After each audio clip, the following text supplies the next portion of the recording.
Alexandra میں شہر کی انتظامیہ اور فٹ بال کے حکام نے ساتھ مل کر مارچ کی 25 تاریخ کو اس جرائم کے شکار محلے میں فٹ بال فار ہوپ نامی ٹورنامنٹ منعقد کیا۔ 2 ہفتوں کا یہ ٹورنامنٹ اس سال کے ورلڈ کپ کے آخری دنوں میں ہوگا۔ اس کا مقصد 40 سے زیادہ ممالک سے 200 سے زیادہ کھلاڑیوں کو ان علاقوں سے لا کر کھلانا ہے جہاں مواقع کی کمی ہے۔ اس ٹورنامنٹ کو فٹ بال کی گورننگ باڈی فیفا منعقد کر رہی ہے۔ فٹ بال پر بہت بڑی سماجی ذمہ داری ہے اور یہ اس کی مقبولیت کی وجہ سے ہے۔ آخر فٹ بال ایک بہت منافع بخش کھیل ہے۔ اس کی وجہ سے نہ صرف فیفا اور وہ تمام لوگ جو اس کھیل سے منسلک ہیں سماجی طور پر ذمہ دار ہیں۔ ٹیم الیگزینڈرا کے 8 لڑکے اور لڑکیاں کمیونٹی لیڈرز ہیں جنہیں اپنی زندگیوں میں بہت سے چیلنجوں کا سامنا کرنا پڑا ہے۔ فٹ بال فار ہوپ 82 مختلف اداروں کے ساتھ 50 ممالک میں کام کرتا ہے تاکہ فٹ بال کی مدد سے مختلف سماجی مسائل جیسے ایڈز، HIV، بچوں کے حقوق، نسلی امتیازی اور ماحول جیسے مسائل کی طرف لوگوں کی توجہ بڑھائی جائے۔ ساؤتھ افریقہ کی آرگنائزنگ کمیٹی کے ڈینی جارڈان کہتے ہیں کہ یہ بھی ایک ورلڈ کپ ہے۔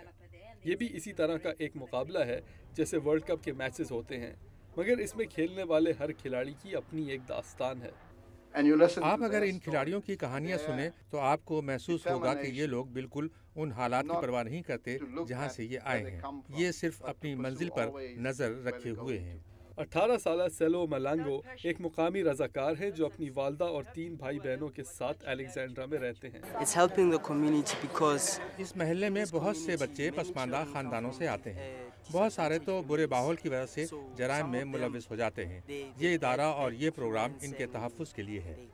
اور 18 سالہ کیتھرین کہتی ہیں کہ فٹ بال نہیں تو انہیں جرائم سے محفوظ رکھا ہے۔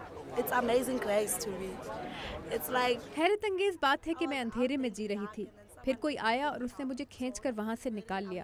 مجھے بہت خوشی ہے۔ یہ ٹیم الیگزینڈرا کا محلے کے سابق افریقی فٹ بال کے کھلاڑیوں سے مقابلہ ہے۔ ورلڈ کپ میسکاٹ زوکیمی بہت پسند کیے جا رہے ہیں کیونکہ اس پروگرام کا مقصد مسائل کا شکار علاقوں کے لوگوں کو قریب لانا ہے۔ اس وجہ سے اسرائیل سے آنے والی ٹیم میں فلسطینی بچے بھی کھیل رہے ہیں۔ سابق یوگوسلاویہ کے مختلف ممالک کے کھلاڑی ایک ہی ٹیم میں ہیں۔ کمبوڈیا کی ٹیم میں بارودی سرنگ سے زخمی ہونے والے افراد ہیں اور امریکہ اور برطانیہ کی ٹیم میں بے گھر افراد کھیل رہے ہیں۔ ان مقابلوں میں کوئی ریفری نہیں ہوگا۔ کھیل کے فیصلے کھلاڑی خود آپس میں کریں گے۔ عبدالعزیز خان، اردو ویو۔